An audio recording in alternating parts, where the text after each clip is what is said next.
Hi viewers, welcome to CBM Cricket. Hi Bala. Hi. Yes and பார்த்தீங்கன்னா India versus ஆஸ்திரேலியாவோட three ODI complete ஆயிருக்கு. And இதில் பார்த்தீங்கன்னா இந்தியாவுக்கு வந்துட்டு ஒரு டூ ஓடிஐஸ் வந்துட்டு லாஸ் பண்ணி அந்த சீரீஸை வந்து லாஸ் பண்ணியிருக்கோம். ஆனால் இன்னைக்கு நடந்த ஓடிஐ மேட்ச்சில் வந்துட்டு இந்தியா வின் பண்ணியிருக்காங்க. அண்ட் அதில் பார்த்தீங்கன்னா ரோக்கோவோட பார்ட்னர்ஷிப்புமே வந்திருக்கு. ஸோ ஒரு சீரீஸாக பார்த்தா ஒரு லாஸாக இருந்தாலும் ஃபேன்ஸாக வந்துட்டு நிறைய பேருக்கு வந்துட்டு இது ரோஹித் அண்ட் கோலியோட கம்பேக் பார்த்து நிறைய பேர் வந்துட்டு ஓகே நெக்ஸ்ட் சீரீஸ்க்கு இந்தியா டீம் வந்துட்டு பயங்கரமாக ரெடி ஆயிருக்கு அப்படின்னு சொல்லி அப்படியே மூவ் ஆன் ஆகலாம். பட் இருந்தாலும் இந்த சீரீஸ் வந்துட்டு லாஸ் பண்ணியிருக்கோம். அண்ட் ஆல்சோ ஃபைனல் இந்த தேர்ட் ஓடியில் பார்த்தீங்கன்னா அதுக்கு நேர் ஆப்போசிட்டாக வந்துட்டு இன்னைக்கு வந்து ஆல் அவுட் அவங்க டீம் எடுத்தோம். அண்ட் அதே மாதிரி பேட்டிங்லேயுமே வந்துட்டு சூப்பராக பண்ணியிருக்காங்க டாப் ஆர்டர் பேட்ஸ்மேன்ஸ். ஸோ இதை பற்றி என்ன நினைக்கிறேன்? India team to to 2027 world கப்புக்கு இந்த ஒரு சீரீஸ் வந்துட்டு இந்த த்ரீ ஓடிஐஸ்ல எப்படி இருக்க போகுது? டெஃபினட்டா இப்போ நீ சொன்ன மாதிரி தான் இன்னைக்கு வந்து ஒரு ஃபேன்ஸுக்குலாம் வந்து ஒரு ட்ரீட்டாக இருக்கும். ரோக்கோ வந்து ரெண்டு பேருமே நல்லா விளாண்டுருக்காங்க. எஸ்பெஷலி ரோஹித் வந்து செகண்ட் ஓடிலையும் நல்லா விளாண்டாரு, இன்னைக்குமே வந்து நல்லா விளாண்டுருக்காரு. அது இல்லாமல் அவரோட 33rd ஓடிஐ செஞ்சுரி, 50 செஞ்சுரி அடிச்சிருக்காரு இன்டர்நேஷனலில். So that's a big milestone. Virat Kohli அந்த ஒரு 2-0க்கு அப்புறம் நீ சொன்ன மாதிரி வந்து ஒரு நல்ல ஒரு 50 ரன்ஸ். ஸோ அவருக்கு வந்து ஒரு பூஸ்டப்பாக இருக்கும். அந்த ஒரு ரன்லாம் அடிச்சுட்டு வந்து அந்த ஒரு ஃபன்னியாக வந்து ஒரு செலிப்ரேஷன்லாம் வந்து பண்ணார். அப்பாடி எப்படியோ ஒரு ரன் அடிச்சிட்டேன், 2 ஓடிஐலேயும் 0 அடிச்சுட்டு. ஸோ அதெல்லாம் பார்க்க அப்படியே ஒரு மாதிரி நல்லா நீட்டாக இருந்தது. ஸோ ஒரு ஆள் நல்ல ஒரு partnership, 168 partnership, that's a huge பார்ட்னர்ஷிப்பில் வந்து இந்தியா வந்து வின் பண்ணியிருக்காங்க. நீ சொன்ன மாதிரி நிறைய டேக் அவேஸும் இருக்குது. அதுக்கப்புறம் நிறைய வந்து நம்ம டீமில் மாற்றிக்கிறதுக்கான அந்த ஒரு இதுவும் இருக்குது. ஸோ இன்னைக்கு நீ சொன்ன மாதிரி அந்த ஒரு ஹர்ஷித் ராணா அவரில் வந்து நல்லா போல்ட் பண்ணார். அந்த ஒரு ஜிஜி கான்செப்ட் வந்து அவர் அதிகமாக பேக் பண்ணாங்க. இன்னைக்கு அவருக்கு வந்து அந்த ஒரு பெர்ஃபார்மன்ஸ் வந்துருச்சு. ஸோ அவர் வந்து ஒரு நல்ல ஒரு 4 விக்கெட்ஸ். ஸோ பேக் பண்ணதுக்கு அந்த ஒரு பலன் வந்துருச்சு இன்னைக்கு. ஸோ அதனால அவர் நல்லா போட்டிருந்தாரு. ஸோ நீ சொன்ன மாதிரி ஆப்வியஸ்லி நல்லா வந்து இன்னைக்கு ஒரு யூனிட்டாக பெர்ஃபார்ம் பண்ணியிருக்காங்க. நெக்ஸ்ட் சீரீஸ்லேருந்து அப்படியே கண்டினியூ பண்ணணும். எஸ் அண்ட் நீ சொன்ன மாதிரி ஹர்ஷித் ரானோட பெர்ஃபார்மன்ஸ் பார்த்தனா இது எல்லாம் லாஸ்ட் டூ ஓடிஐஸ்லேருந்தே லாஸ்ட் மேட்ச்ல ஒரு 2 விக்கெட்ஸ் அண்ட் இந்த மேட்ச்ல வந்து ஒரு 4 விக்கெட்ஸ்னு சொல்லிட்டு அவர் திரும்ப அவர் பேக் பண்ணதுக்கு அவர் எந்த அளவுக்கு டீம் சப்போர்ட் பண்ண முடியுமோ அந்த அளவுக்கு பண்ணிட்டு இருக்காரு. அண்ட் அவரோட பவுலிங்குமே லாஸ்ட் மேட்ச் பார்த்தோன்னா டிராவிஸ் ஹெட் விக்கெட் எடுத்தாரு. ஸோ அதுதான் மெயின். ஏன்னா இந்தியாவுக்கு அகேன்ஸ்டா டிராவிஸ் ஹெட் வந்துட்டு அவர் பயங்கரமாக பெர்ஃபார்ம் பண்ணுவார். பட் இந்த சீரீஸ்லேயே வந்துட்டு அவர் கொஞ்சம் அந்த அளவுக்கு பெர்ஃபார்ம் பண்ண விடலை. ஸோ அது வந்துட்டு ஒரு ஹர்ஷித் ராணாவோட ஒரு big support to India team. And அவரை பேக் பண்ணதுக்கு அவர் ப்ரூவ் பண்றாரு. பட் ஆல்சோ நம்ம பார்த்தோம்னா இந்த சீரீஸ் பொறுத்த வரைக்கும் எடுத்துட்டோம்னா ஃபர்ஸ்ட் சீரீஸ் போகிறதுக்கு முன்னாடி இந்த தேர்ட் ஓடியில் சொல்லணும். நீ சொன்ன மாதிரி தான் ரோஹித் அண்ட் கோலியோட பார்ட்னர்ஷிப்பை நம்ம ஆல்ரெடி டிஸ்கஸ் பண்ணியிருக்கோம், பயங்கரமாக இருந்துச்சு. And also moving to the next சீரீஸ்க்கு வந்துட்டு ரோக்கோ எவ்வளோ இம்பார்ட்டன்ட் டீம் இந்தியாவுக்கு அப்படின்றத வந்துட்டு அவங்களும் ப்ரூவ் பண்ணியிருக்காங்க. ஒரு ஓவராலாக பார்த்தோன்னா இந்த த்ரீ ஓடிஐஸ் அப்படின்னு எடுத்துட்டோம்னா ஒருத்தவங்களோட பர்ஃபார்மன்ஸ்னு பார்த்தோன்னா டீம் இந்தியாவில் வந்துட்டு ஆஸ்திரேலியா டீம் அப்படின்னு நம்ம கம்பேர் பண்ணோம்னா அவங்க வந்துட்டு ஒரு ஃபுல் கம்ப்ளீட் ஓடிஐ டீம் வரல இன்னுமே. ஸோ அப்படி இருந்துமே அவங்களோட பர்ஃபார்மன்ஸ் நல்லா பண்ணியிருக்காங்க. அப்படிங்கும்போது இந்தியா டீம் வந்துட்டு ரோஹித் அண்ட் கோலி இருந்துமே வந்துட்டு ஒரு மிடில் ஆர்டரில் ஒரு ஹர்திக் அண்ட் ஜடேஜா மிஸ் ஆகிறது வந்துட்டு இந்த அளவு டீமுக்கு வந்துட்டு ஒரு சப்போர்ட் இல்லாத மாதிரி இருக்கு. ஸோ இது வந்துட்டு எந்த அளவுக்கு சாட்டிஸ்ஃபை ஆகும்? ஏன்னா இப்போ நம்ம தேர்ட் ஓடியை பார்த்துட்டோம். தேர்ட் ஓடியில் வந்து இந்தியா டீம் டாப் ஆர்டர் நல்லா பர்ஃபார்ம் பண்ணும்போது சூப்பராக கொண்டு போகிறாங்க. பட் டாப் ஆர்டர் ஸ்ட்ரகிள் ஆகும்போது ஃபர்ஸ்ட் ரெண்டு ஓடிஐஸ் நம்ம பார்த்துருப்போம், அது ரெண்டு எவ்வளோ ஸ்ட்ரகிள் ஆயிருக்காங்கன்னு சொல்லிட்டு ஒரு டார்கெட் வந்து பெரிய அளவில் செட் பண்ண முடியல டீம் இந்தியாவுக்கு. லாஸ்ட் ஓடிஐஸ் இப்போ தேர்ட் ஓடிஐ முடிஞ்சு செகண்ட் ஓடிஐ நம்ம எடுத்துக்கிட்டோம்னா அக்ஷர் பட்டேல் அண்ட் ஆல்சோ ஷ்ரேயாஸ் ஐயர் அவங்க ரெண்டு பேரோட பர்ஃபார்மன்ஸ் பார்த்தோன்னா நல்லா இருந்துச்சு. ஒரு 100 ரன்ஸ் ரெண்டு பேரும் சேர்ந்து கான்ட்ரிபியூட் பண்ணியிருக்காங்க இந்தியாவுக்கு. பட் இருந்தாலுமே ஒரு ஜடேஜா அண்ட் ஹர்திக்கோட சப்போர்ட் வந்து டீம் இந்தியாவுக்கு எப்படி இருந்திருக்கும் இந்த மாதிரி ஒரு ஆஸ்திரேலியா டீம் எதிர்கொள்ளும் போது அந்த ஆஸ்திரேலியா கண்டிஷன்ஸ்ல? டெஃபினட்டா அவங்களோட மிஸ் வந்து ஒரு மாதிரி கன்சர்ன் தான். பட் இந்த ஒரு பர்டிகுலர் இதில் நீ சொன்ன மாதிரி அக்ஷர் வந்து நல்லா பண்ணிட்டாரு. ஸோ ஆப்வியஸ்லி நம்ம எல்லாருக்குமே ஜென்ரலாக வந்து தெரிஞ்சது ஆஸ்திரேலியாங்கிறப்ப அந்த ஒரு ரெண்டு லெஃப்ட் ஆர்ம் ஸ்பின்னர்ஸோட போக மாட்டாங்க. பட் ஹோப் நீ சொன்ன மாதிரி நெக்ஸ்ட் ஓடியிலேருந்து வந்து ஜடேஜாலாம் வந்து ஒரு கீ ரோல் வந்து ப்ளே பண்ணுவார். ஹர்டிக் வந்து அந்த ஒரு இன்ஜுரினால வந்து மிஸ் அவுட் ஆயிட்டாரு. ஸோ அவரையும் நம்ம அப்படியே நெக்ஸ்ட் ஓடியில் வந்து பார்த்துடலாம். ஸோ அவங்க ரெண்டு பேரோட அந்த ஒரு கீ ரோல் வந்து நமக்கு எப்பவுமே இம்பார்ட்டன்ட். ஹோப் நம்ம நெக்ஸ்ட் வந்து ஹோம் சீரிஸ் தான் வந்து விளாடுறோம். ஸோ டெஃபினட்டாக அவங்களோட வேல்யூ வந்து அந்த ஹோம் சீரிஸில் வந்து தெரியும். ஸோ ஓவரால் வந்து நல்ல ஒரு அக்ஷர் வந்து டீசென்ட் பண்ணியிருக்காரு. அந்த ஒரு பேட்டிங்காக இருக்கட்டும், ஒரு பவுலிங்காக இருக்கட்டும். ஸோ அந்த ஒரு கான்ட்ரிபியூஷன்ஸ் நல்லா பண்ணியிருக்காரு. எஸ் அண்ட் ஆல்சோ இதில் பார்த்தீங்கன்னா கேப்டன் வந்து ஸ்ட்ரகிள் ஆயிருக்காரு இந்த த்ரீ ஓடிஐஸில். சுப்மன் கில் வந்து ஓடிஎல் நம்ம பார்த்துருப்போம், ஒரு வேர்ல்ட் கப் அப்போ எந்த அளவுக்கு நல்லா பெர்ஃபார்ம் பண்ணியிருந்தாரு அண்ட் எந்த அளவுக்கு இது பண்ணாரு. அண்ட் கேப்டன்சி அவர் கிடைச்சதுக்கு ஓடிஐ அண்ட் டெஸ்ட்டில் வந்து அவர் எந்த அளவுக்கு ப்ரூவ் பண்ணுவார். அண்ட் அதனால தான் T20 அவர் அறிமுகப்படுத்தினாங்க. பட் இருந்தாலும் இந்த சீரீஸ் பொறுத்த வரைக்கும் இந்த த்ரீ ஓடிஐஸில் அவரோட பெர்ஃபார்மன்ஸ் கொஞ்சம் டவுனாக இருந்திருக்கு. ஸோ இது வந்துட்டு ப்ரெஷர்னு நம்ம சொல்லலாமா. அண்ட் ஆல்சோ இருந்தாலுமே நம்ம பார்த்தோம்னா கௌதம் கம்பீரோட பேக்கிங் வந்துட்டு ரொம்ப சப்போர்ட்டிவாக இருந்திருக்கு. லைக் ஹர்ஷித் ராணா அண்ட் சுப்மன் கில் இந்த மாதிரி பிளேயர்ஸ்க்கு. ஸோ எந்த டீம் பிளேயர்ஸை வந்துட்டு சீக்கிரமாக வந்து டீமை விட்டு வெளியே தூக்காம அவங்கள வச்சே நம்ம கண்டினியூ பண்ணுவோம். அவங்களோட பர்ஃபார்மன்ஸை அவங்க எப்படி ப்ரூவ் பண்ணாங்க பார்ப்போன்ற ஒரு டெஸ்ட் மாதிரி ஒரு சீரீஸ் ஹேண்டில் பண்ணுறாரு. ஸோ அது வந்துட்டு என்னை பார்க்கும்போது எனக்கு கொஞ்சம் பெட்டராக தான் ஃபீல் ஆகுது. ஏன்னா நிறைய லாட் ஆஃப் பிளேயர்ஸ் வந்துட்டு டீம் இந்தியாவில் அவைலபிளாக இருக்காங்க. பட் இந்த மாதிரி ஒரு பேக்கிங் சப்போர்ட் இருந்தால் ஆடக்கூடிய பிளேயர்ஸை இன்னுமே கொஞ்சம் நல்லா பெர்ஃபார்ம் பண்ணுவாங்க. அண்ட் ஆல்சோ அதுக்கப்புறமும் எக்ஸ்ட்ரா ஒரு 2-3 மேட்சஸ் இவங்க சான்ஸ் கொடுக்குறாங்க. ஸோ அது மூலியமா நம்ம நெக்ஸ்ட் பிளேயரை வந்துட்டு நல்லா பெர்ஃபார்ம் பண்ணுறவங்க டீமில் எடுத்துகிட்டு வரலாம் அப்படின்னு சொல்லிட்டு. ஸோ இது வந்துட்டு ஒரு நல்ல சைனாக இருக்குது கௌதம் கம்பீரோட கோச்சிங்கில். பட் இருந்தாலுமே நிறையா சீரீஸ் அண்ட் நிறையா லாசஸ் இருக்குது கௌதம் கம்பீரோட கோச்சிங். கௌதம் கம்பீர் அஜித் அகர்கர் எடுத்துட்டோம்னா ஸோ இது ஒரு மாதிரி பிளேயர்ஸ் சைட்லேருந்து பார்த்தா பாசிட்டிவாக இருந்தாலுமே நம்ம டீம் இந்தியா சைட்லேருந்து பார்த்தா கொஞ்சம் டவுன்ஃபாலாக இருக்குது. செகண்ட் ஓடியில் பார்த்தோன்னா நீ சொன்ன மாதிரி அக்ஷர் பட்டேல் ஒரு நல்ல பர்ஃபார்மன்ஸ், கேஎல் ராகுல், ஸோ அதே மாதிரி ஹர்ஷித் ராணாவும் ஒரு நல்ல பர்ஃபார்மன்ஸ் பண்ணியிருந்தாரு. பட் இருந்தாலுமே நம்ம வந்துட்டு டார்கெட் செட் பண்ணதை வந்துட்டு அவங்க வந்துட்டு ஈஸியாக ரீச் பண்ணிட்டாங்க சொல்லணும். So moving at to the first ODI பார்த்தோன்னா மழை காரணமாக இதாச்சு. But Rohit and Kohli struggle ஆனாங்க. கோலி பார்த்தோன்னா இந்த தேர்ட் ஓடிஐல வின் பண்ணும்போது அவரோட கான்ட்ரிபியூஷன் இருந்துச்சு. பட் ஃபர்ஸ்ட் 2 ஓடிஐஸ்ல ரொம்ப டவுனாக இருந்துச்சு. ஸோ அவரோட கன்சிஸ்டன்ட் பர்ஃபார்மன்ஸ் வந்துட்டு இதுக்கப்புறம் நமக்கு கிடைக்குமா? மேபி அவங்க அந்த ஒரு ரொம்ப நாள் கழிச்சு அந்த ஒரு ஓடியை விளையாடுறாங்க ரெண்டு பேருமே. அதனால வந்து நம்ம ஃபர்ஸ்ட் மேட்ச்லேயே வந்து ரோஹித்தோட ஸ்ட்ரகிள் பார்த்துருப்போம், விராட்டோட ஸ்ட்ரகிளும் பார்த்துருப்போம். ஏன்னா ஆஃப்டர் சாம்பியன்ஸ் ட்ராஃபிக்கு அப்புறம் வந்து விளையாடுறாங்க. So that's a long gap. So அந்த ஒரு கேப்புக்கு நடுவில் அவங்க வந்து எந்த கேமுமே வந்து வரல. அட்லீஸ்ட் ஸ்ரேயாஸ் கூட எடுத்துக்கிட்டோம்னா அந்த ஒரு இந்தியா கேம்ஸ்லாம் வந்து விளாண்டுருக்காரு. பட் விராட் அண்ட் ரோஹித்லாம் வந்து அதெல்லாம் விளாடல. ஸோ அப்படிங்கிறப்ப அந்த ஒரு கன்சர்னும் இருக்கும். ஸோ அதனால தான் வந்து அந்த ஒரு 2 மேட்ச் வந்து ஸ்ட்ரகிளும் ஃபேஸ் பண்ணாங்க. ஸோ அந்த தேர்ட் ஓடியில் அப்படியே எல்லாமே வந்து ஓவர் கம் பண்ணியிருக்காங்க. ஸோ இப்போ வந்து அவங்க வந்து என்ன சொல்லியிருக்காங்கன்னா அப்கமிங் சீரிஸ்க்கு எங்களால் வந்து ஃபுல் பொட்டன்ஷியல் கொடுக்க முடியும் அப்படிங்கிற மாதிரி வந்து 2 பேரும் பேட்டிங் பெர்ஃபார்மன்ஸ் காமிச்சிருக்காங்க.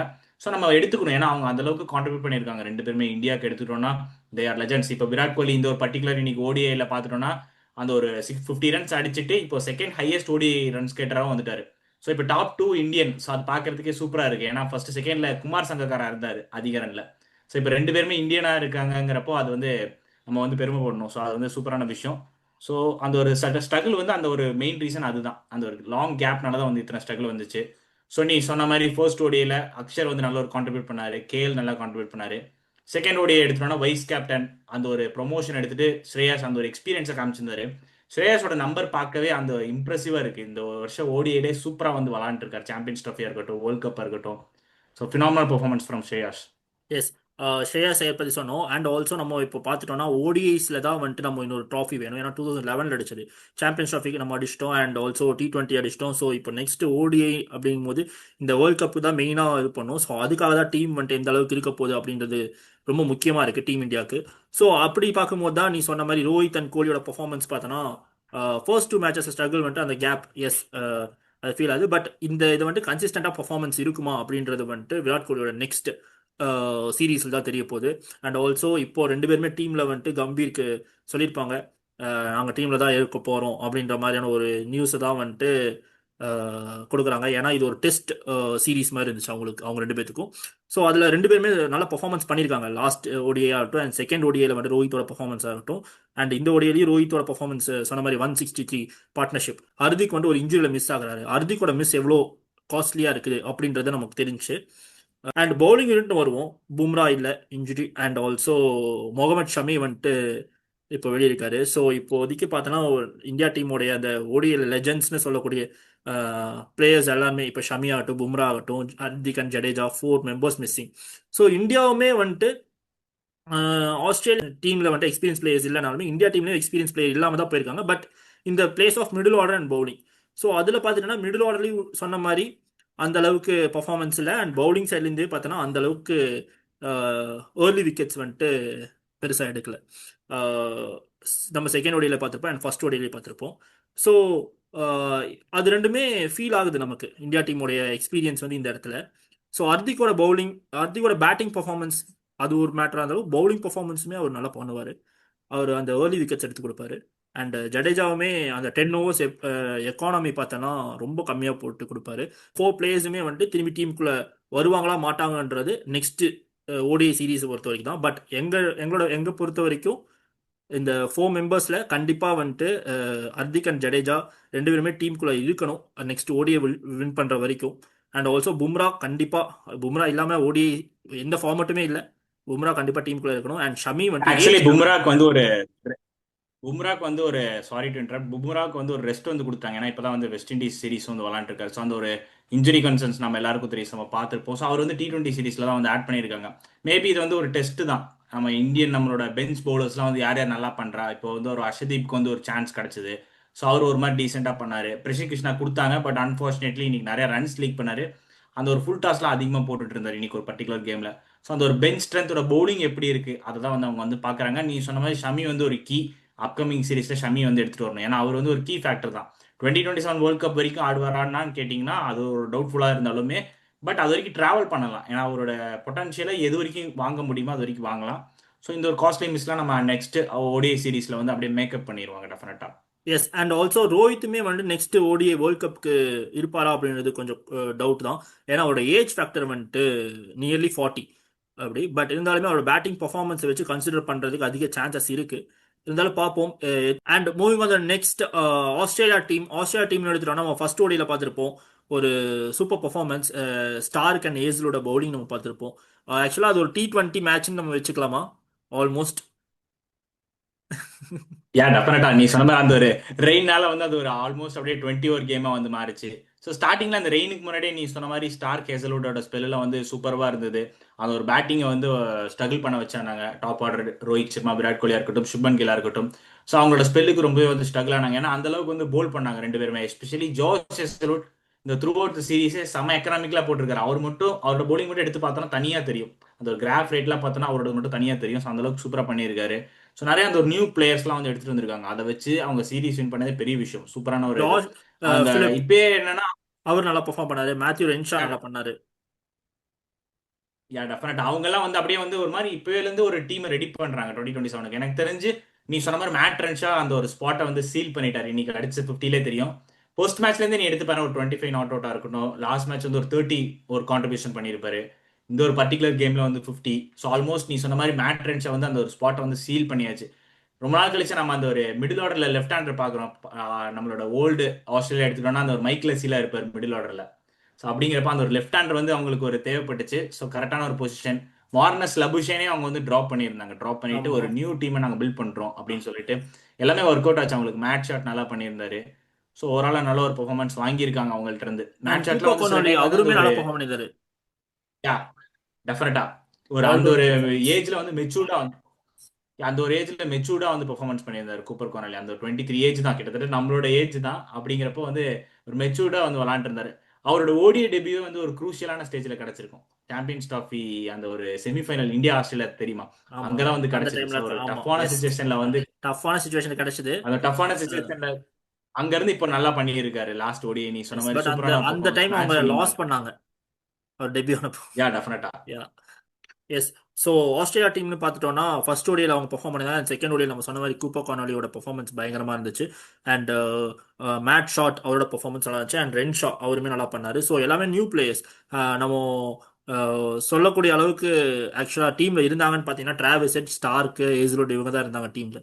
மற்றபடி எல்லாமே நியூ பிளேயர்ஸ் அண்ட் அவங்களுமே நல்லா பெர்ஃபார்ம் பண்ணாங்க. அது டீம் இந்தியாவுக்கு எதிராக அப்படிங்கும்போது இதை ஒரு better science. And Australia conditions அவங்க ஹோம் கண்டிஷன்ஸில் வந்துட்டு எந்த டீமை வேணால் நாங்கள் வச்சு நாங்கள் எந்த டீமை வேணால் வின் பண்ணுவோன்றதை ப்ரூவ் பண்ணுற மாதிரி பெர்ஃபார்மன்ஸ் பண்ணியிருக்காங்க. ஸோ அதனால அவங்க ஒரு 2 ஓடிஸ் ஜெயிச்சாங்க. பட் ஃபைனல் ஓடியில் வந்துட்டு அந்த அளவுக்கு அவங்களோட பெர்ஃபார்மன்ஸ் இல்லை இன் batting and also bowling. So திரும்பி அவங்க பழைய பிளேயர்ஸ் வந்தாங்கன்னா இன்னுமே வந்துட்டு டீம் நல்லா இருக்கும். ஆக்சுவலாக மிஸ் அவுட் ஆகுறாங்க.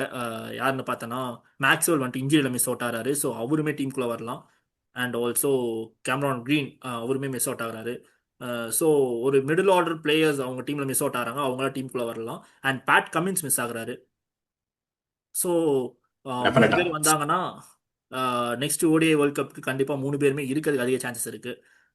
ஸோ அது எப்படி இருக்க போகுதுன்னு பார்ப்போம். ஸோ இதான் team Australia side. And next T20s ஆட போகிறாங்க. அண்ட் அதில் 5 T20s நடக்க போகுது. ஸோ அது எப்படி இருக்க போகுது. டெஃபினட்டா ஒரு T20ங்கிறப்போ இந்தியா வந்து கொஞ்சம் அப்பர் ஹேண்டாகவும் இருப்பாங்க. ஏன்னா ரீசெண்டாக T20s நல்லாவே பண்ணிட்டு இருக்காங்க. இப்போ எப்படின்னா கரெக்டாக வந்து அந்த ஒரு கோயின்சைட் ஆகுது. ஆஸ்திரேலியாவும் T20s நல்லா பண்ணிட்டு வந்துட்டு இருக்காங்க, இந்தியாவும் T20s நல்லா பண்ணிட்டு இருக்காங்க. ஸோ அந்த ரெண்டு டீம்ல யார் இன்னும் பெட்டர் டீம் அப்படிங்கிறதுக்கான ஒரு சீரிஸ் தான் வந்து இந்த ஒரு பர்டிகுலர் T20 சீரிஸ். நம்ம இந்தியாவிலேயே நிறைய பாசிட்டிவ்ஸ் இருக்கு. அபிஷேக் சர்மா இருக்காரு, திலக் வர்மா அந்த T20லே எடுத்துக்கிட்டோம்னா அவருக்கு தான் வந்து அதிக ஆவரேஜ் இருக்கு. அந்த அளவுக்கு ஒரு சரியான ஒரு பிளேயர் திலக் வர்மா. ஸோ அவங்க சைடும் சூப்பரான ஒரு பிளேயர்ஸ்லாம் அண்ட் வச்சிருக்காங்க. ஸ்கை அது கேப்டன். இல்லாம நல்ல ஒரு டெஃபினட்டா அவரோட கேப்டன்சியும் நல்லா இருக்கு. ரீசெண்டா வந்து எல்லா சீரிஸும் வந்து வின் பண்ணிட்டு வராரு. அவரோட பெர்ஃபார்மன்ஸ் தான் கொஞ்சம் ஒரு கன்சர்னா இருக்கு. மேபி அது இது ஒரு ஆஸ்திரேலியா சீரிஸ்ல காமிச்சாருன்னா இன்னுமே சூப்பரா இருக்கும். பட் கேப்டன்சிங்கிறப்ப நல்லா பண்ணியிருக்காரு. நீ சொன்ன மாதிரி இந்த ஒரு ஹோல் நடந்த அந்த ஒரு அவரோட கேப்டன்சில நடந்த எல்லாமே வந்து வின் பண்ணியிருக்காரு. ஏஷியா கப் வின் பண்ணி கொடுத்துருக்காரு. ஸோ கேப்டன்சில நோ வரிஸ். அதே மாதிரி ஆஸ்திரேலியா விளாண்ட அந்த சீரிஸும் வந்து வின் பண்ணியிருக்காங்க. ஸோ ரெண்டு பேரும் வந்து ஒரு பேரலா போயிட்டு இருக்காங்க. இப்போ யார் வந்து இந்த ஒரு பர்டிகுலர் சீரிஸ் வின் பண்ணி அப்பர் ஹேண்டுக்கு போறாங்க, அதுதான் காம்படிஷன் இப்போ. ஸோ 5 T20s ஆட போறாங்க team India and Australia. So இது எப்படின்னு பார்த்தோன்னா நெக்ஸ்ட் பிப்ரவரி அண்ட் மார்ச்ல வந்துட்டு T20 வேர்ல்ட் கப் வரப்போகுது. ஸோ அதுக்கு ப்ரிப்பேர் ஆகிறதுக்காக இந்த 5 T20s நடக்க போறாங்க. ஸோ இதுல இந்தியா டீம்னு எடுத்துக்கிட்டோம்னா டைரக்டா வந்துட்டு ஏஷியா கப்பை வின் பண்ணிட்டு வராங்க. ஸோ அவங்க சைடு நிறைய பாசிட்டிவ் சைன்ஸ் இருக்கு. அண்ட் ஆல்சோ டீம் இந்தியா பயங்கரமா பெர்ஃபார்ம் பண்ணியிருந்தாங்க. ஏன்னா கன்சிஸ்டன்ட் வின்னிங், ஒரு மேட்ச் கூட லாஸ் பண்ணாம எல்லா மேட்சுமே வின் பண்ணி ட்ராஃபி லிஃப்ட் பண்ணியிருந்தாங்க இன் ஏஷியா கப்பில். அண்ட் ஆல்சோ இது எப்பவும் போல நடக்கிற ஏஷியா கப் மாதிரி இல்லாமல் 8 டீம்ஸ் பார்ட்டிசிபேட் பண்ணியிருந்தாங்க.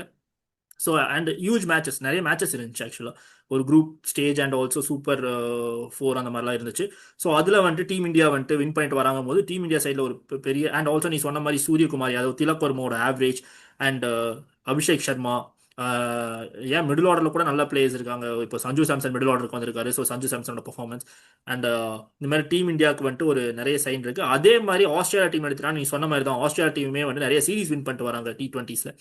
ஸோ இந்த T20ல ரெண்டு டீமுமே வந்து பயங்கர ஸ்ட்ராங்காக இருக்குது. அண்ட் ஆல்சோ ரெண்டு டீமுமே வந்து பிளேயிங் லெவனுமே பார்த்தோன்னா நல்ல ஒரு பிளேயிங் லெவனாக அதை எடுத்துகிட்டு போகிறதுக்கு அதிக சான்சஸ் இருக்குது. ஏன்னா T20 வேர்ல்ட் கப்புக்கு தயாராகிறதுக்காக இப்போ ஒரு ஓடிஐஸுமா அவங்க டெஸ்ட் பண்ணாங்க. ஸோ அது மூலியமாக நமக்கு தெரிய வந்தது. பட் T20ஸுங்கும் போது கண்டிப்பாக இன்னும் ஃபியூ மந்த்ஸ் தான் ஆவே இருக்குது. ஸோ அதனால வந்துட்டு இந்த 5 T20s எப்படி இருக்க போகுது அண்ட் யார் பக்கம் வின் பண்ண போகிறாங்க அண்ட் ஆஸ்திரேலியா கண்டிஷன்ஸில் இந்தியா வின் பண்ணாங்கன்னா அவங்களுக்கு எவ்வளோ பெரிய அட்வான்டேஜ் இல்லை அப்படின்றதெல்லாம் நம்ம வந்துட்டு பார்க்க போகிறோம். ஸோ இந்த 5 T20s முடிஞ்சதுக்கப்புறமும் நாங்கள் இந்த மாதிரி வீடியோ பண்ணுவோம் அண்ட் அதோட ரிவ்யூ நம்ம பார்க்க போகிறோம். ஸோ இது மூலியமாக நமக்கு தெரிய வரும் ஆஸ்திரேலியா எவ்வளோ இதில் இருக்காங்க அண்ட் டீம் இந்தியா எவ்வளோ இதில் இருக்காங்க. பட் என்வேஸ் சீரீஸாக இருந்தாலுமே அவங்களோட கன்சிஸ்டன்ட் பர்ஃபார்மன்ஸ் எந்தெந்த பிளேயர்ஸ் கொடுக்குறாங்க, அவங்க எப்படியெல்லாம் T20 வேர்ல்ட் கப் ஸ்குவாட்ல இருக்க போகிறாங்கன்றதுக்கு இந்த சீரீஸ் ஒரு பெரிய கீ இதை ப்ளே பண்ண போகுது. ஸோ அது எப்படி இருக்க போகுதுன்றதை நம்ம வந்துட்டு பார்ப்போம். அண்ட் ஆல்சோ எங்கள் வீடியோவும் கண்டிப்பாக வரும் இந்த T20 முடிஞ்சதுக்கப்புறம் மொத்த சீரீஸை கவரேஜ் பண்ண மாதிரி. ஸோ அதுவுமே மறக்காம பாருங்கள் அண்ட் தேங்க்ஸ் ஃபார் வாட்சிங்.